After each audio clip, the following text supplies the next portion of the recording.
What's going on, good people? Welcome back to the Wave of the World podcast. I'm your host, Jacob Bodega. Thank you again for joining me for yet another lovely episode. We got a lot to talk about today. Um, One, I want to say shout out to the Patreon people because they are watching live. They get this 2 days early before it comes out. It is Tuesday, November 24th. They will be getting it right now. You will be getting it on Thursday, on Turkey Day. And the one thing that better be normal this year is Thanksgiving. Now, if it ain't, I done threw the whole 2020 away. I'm sure many of you probably have. But regardless, if I don't get my mac and cheese, we gonna have a problem. I promise you that. But other than the festivities, let's jump right into it because y'all know how I feel about holidays and such. So our first topic is going to be Dave Chapelle. No, last episode I raved about the Chapelle show being put on Netflix, but um, he came out in he was on stage I think it was like last week, and he said he was quoted saying, "People think I made a lot of money from Chappelle's show. When I left that show, I never got paid. They didn't have to pay me because I signed a contract. I found out that these people were streaming my work and they never had to ask me, or they never have to tell me. Perfectly legal because I signed the contract, but is that right? I didn't think so either." And apparently Netflix didn't pay him either. They just paid Comedy Central for the content. So, with that being said, forget everything that I said earlier about going to watch the Chappelle show. They took it off of Netflix. But they have not released a statement yet. But I'm glad that the content is the power of the content is being given back to the creators, because without creators there wouldn't be no content. And I promise you, you don't want the people behind the cameras in front of the cameras, because it just most of the time, 9 times out of 10, it just don't work out, and that's just it is what it is. What else do we got today? So I've had a lot of people ask me recently about a lot of investing advice. I am nowhere near qualified to be a financial advisor, but I'm gonna do this live just because I like y'all. So I know you can't see, but most of the time I post on my Instagram. So this is what my investment looks like right now. I should Patreon people too. And over the past year, I started probably around September, October of 2019. And since then, I've made 70% of what I originally invested. And it's just going up from here. I don't know what to tell y'all. Sometimes it's lucky, but other times you just have to do your research. And it can be scary, but what in life isn't scary, you know what I mean? So other than that, invest your money, do your research, because I want all my people to win, and my people are the people that watch/listen to this podcast. So with that being said, go out and get you a bag. What would you do with an extra $2,500? That's literally double what the government gave us when Corona hit. They gave it to us back in June or July, whenever it was. I didn't even touch that, honestly. I still haven't touched it. I was thinking about investing it, which you should probably do too if you still got it. But speaking about investments, Elon Musk, this man just passed Bill Gates to become the second richest man in the world, which I think Jeff Bezos is the richest man in the world. Right. The article, Bloomberg reports, because of Tesla and SpaceX combined, the increase in stock is why he is worth more than Bill Gates now. He is now worth 127.9 billion with a B. Crazy. And Bezos is at a cool 182 billion. Just I don't get it. But guess whose two companies I invested to? That's just a little tidbit. Shout out to Robinhood. I'll get in contact with y'all about an ad. But other than that, y'all go check out Robinhood, Charles Schwab, TD Ameritrade, whatever one that you think would best fit your needs. But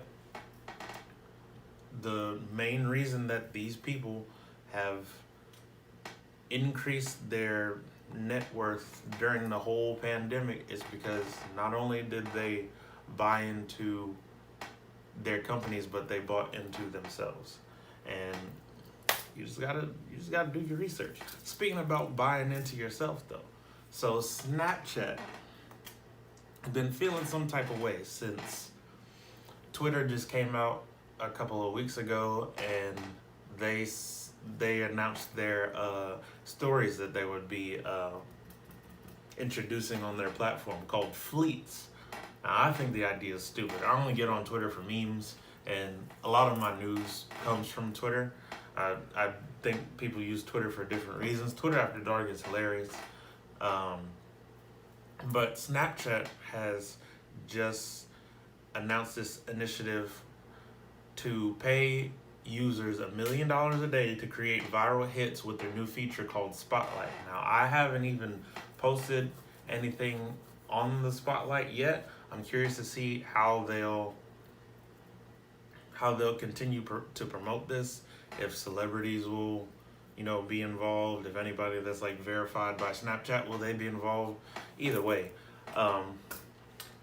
the company will begin to show the top snaps that have been submitted for consideration by their 249 million plus daily users in a feed that they can swipe and or tap through. Like TikTok and Reels on Instagram, it will play in a continuous loop until users swipe to the next one. Snap will motivate users to submit clips for Spotlight consideration by offering a daily pool of more than $1 million to users who create entertaining snaps. So get out there and go create. I don't know what videos you could create. Whatever comes to mind, just do it, put it out there, and don't think twice about it. I promise you, you won't regret it. You can thank me later, and you can write the check out to Jacob Perry. Not Jacob Bodega, Jacob Perry. Because if you write it out to Jacob Bodega, won't nobody be able to cash it. And I'm going to come back and say, I told you. I gave you the advice. I provided you with the information. Just, slide me a little something. Just a little something. I'm not asking for a lot. Just a little something. Or you can buy some merch. That's cool with me too. What else do we got today?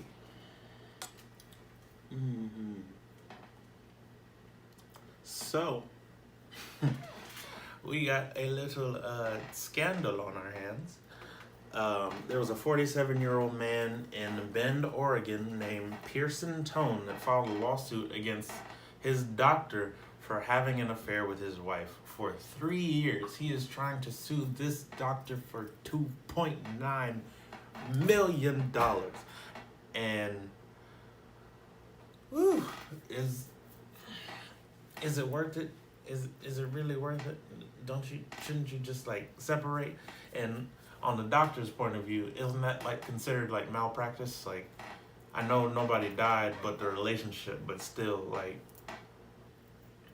I want DDS put behind my name if you was sleeping with my wife. I'm the doctor now and I'm about to y'all can stay together. I hope you're happy, but either way, run me my check and your credentials, because that's messed up. This doctor was seeing his wife. He was, and when I say seeing, I mean looking after them as if he was a doctor and they were a patient, like normal. He was seeing their kids, and yeah, he's a little sleazy. Dr. Rosen, the Oregon man, Pearson Tone, he sought advice from Dr. Rosen when things were going downhill in his marriage, and the doctor suggested medical marijuana and CBD along with practicing various breathing techniques to ease stress. But little did he know the stress that this doctor was about to give him. Also, kind of like to note that Dr. Rosen is a certified laughter yoga leader. I don't trust you. That, if you've ever seen the movie Couples Retreat, the the little island man that is trying to teach, like he's a local yoga instructor who's basically just this horny man who is he's just a sex crazed yoga teacher. So anytime that the whole class, he would only do classes with girls, first of all. And the only time that he would he would walk up to these women when they're in the downward dog position in yoga, and just walk up like, oh, hold on, let me impress you. Let me adjust your form because your spine is out of line. I don't know why I just turned into a little Hispanic man, but that's what I pictured in my head. If you haven't seen Couples Retreat, I think it came out in like 2007 or 2008. Go watch it. Hilarious movie. But that's what I thought in my head when I thought of laughter yoga leader. He's like, oh, let me adjust your diaphragm so we can get a good laughter. I need a good laughter. Y'all crazy. Couldn't be me. Not a cheetah. Never been a cheetah. Whew. What else do we got? So now we got two different sides of a coin. Now, the last story was funny, so I'm gonna do like a kind of like a sandwich.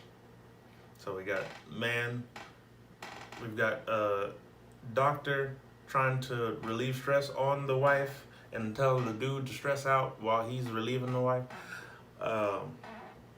And we're not gonna end with the good story, but I'm gonna put the bad one in the middle just so it don't y'all don't get like too dark on me.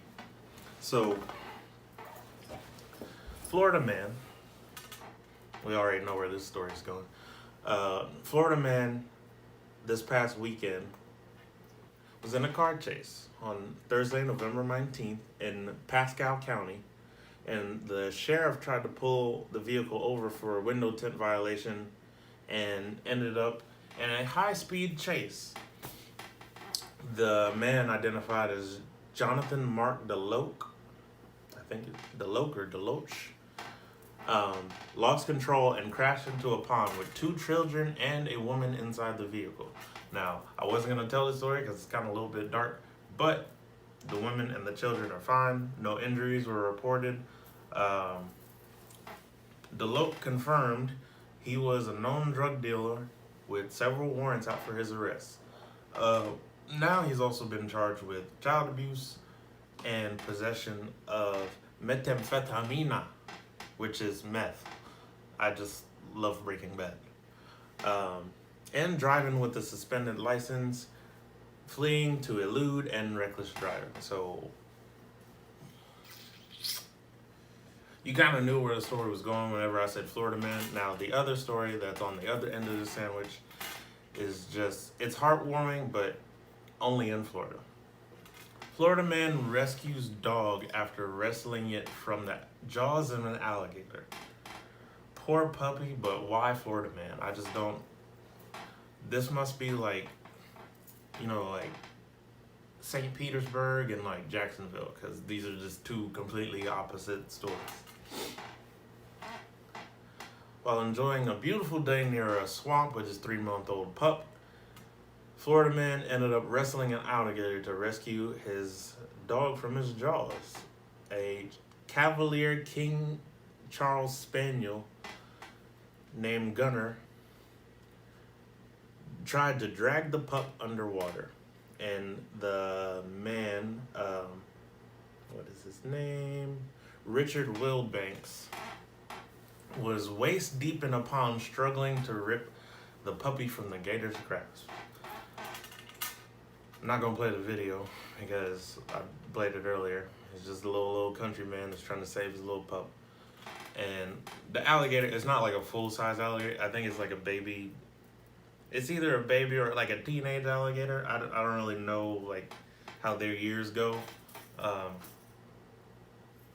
would say they're like a Teenage Mutant Ninja Turtle age alligator. And this is a small little puppy. But yeah, Florida's doing Florida. I heard this saying the other day that America is the Florida of the world, but Florida is the Florida of America. And no truer statement could be said after those last two stories. But what are you gonna do? What else do we got today? Sorry, y'all, I've been all over the place. I meant to mention earlier, I'm not giving any advice on getting a vaccine, but the two companies that I invest in because I've been watching them for a while are Pfizer, which is spelled Pfizer, and Moderna. They are the two companies going head to head trying to make a COVID vaccine. And Pfizer had like a 95% success rate, and Moderna, I think, had 99. But I've been investing in both of them for a while, and both their stocks shot up. Not telling you to get the vaccine, because I'm not. But do some research, invest in the company, make some money, and then go on about your way. You should never stop trying to be a better version of yourself, and your money should always be making money for you, or else you will be stuck in a poor man's mindset. Now, I'm not going to preach to y'all anymore. Y'all done had enough of me today. Alright, bottom half of the sandwich, because I just like spreading out good news. So I saw recently that Chance the Rapper today and Tracy Morgan were both giving out turkeys to their local neighborhoods. Chance was in Chicago working with Social Works, and Tracy Morgan was in the Bronx giving out turkeys. And it was just good to see, you know. It's been a long, rough year. It's good to see people giving back. And what I'm about to give to y'all, I know y'all ready for it. It's the Mount Rushmore of Thanksgiving sides. I don't think I've done a Mount Rushmore in a little while. But number one, not going anywhere for obvious reasons, mac and cheese. It is really hard for me, for anybody of any nationality, race, ethnicity, gender, color, I don't care, to mess up mac and cheese. But my mother's mac and cheese, chef's kiss. I promise you, if I could invite you to my cookout, or not my cookout, if I could invite you to my house for Thanksgiving, you would understand. And before you say anything, breadcrumbs do go on mac and cheese. I don't care what any other black person says.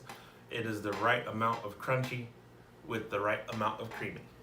Number two is sweet potato casserole, specifically with pecans and marshmallows roasted on top. Y'all, when I tell you I can't wait, I've lost a lot of weight, but these are the days that you look forward to whenever you know, like in the gym or on a run, whatever you're doing, blah, blah, blah. Those top two, they are never going anywhere. And once I learn how to make them, y'all probably won't hear from me. And I might be 300 pounds, but that's besides the point. Number three, it's not really, I wouldn't say that this is definitely a Thanksgiving side dish, but it's more of like a Thanksgiving accessory. You know, like if the turkey could wear a chain, it would definitely be this. Cranberry sauce. Cranberry sauce does not only go with most things that you could eat on Thanksgiving. It's like the precursor to dessert, because it's a little bit sweet, but it still makes it adds to the flavor of the meat. Or you can put it on number four, rolls. Any meal accompanied with a roll or bread or whatever you're eating on Thanksgiving is top tier. And that's why not only does it make it out of Thanksgiving, like, you know, you could have rolls with dinner any day. You can have mac and cheese for dinner any day. Sweet potato casserole any day. The only reason I put cranberry sauce on there is because normally it's specifically associated with Thanksgiving. But the other three, you can have these outside of Thanksgiving, but when it comes time to cook, These three, they are upper echelon, and they can't be defeated. Thank you all so much for joining me today on the Wave of the World podcast. I have been your host, Jacob Bodega. I will see you all next week when we're all 10 pounds heavier. Appreciate you, and I love you. Go be your best self. Bye-bye. Thanks for listening. I appreciate all of your support. If you enjoyed this episode, please like, share, and subscribe. You can find me here at Wave of the World Podcast on YouTube. You can also find me on any podcast platform. If you have any questions, thoughts, or suggestions, please send them to waveoftheworld19@gmail.com. And this beat is provided by Terminal Beats.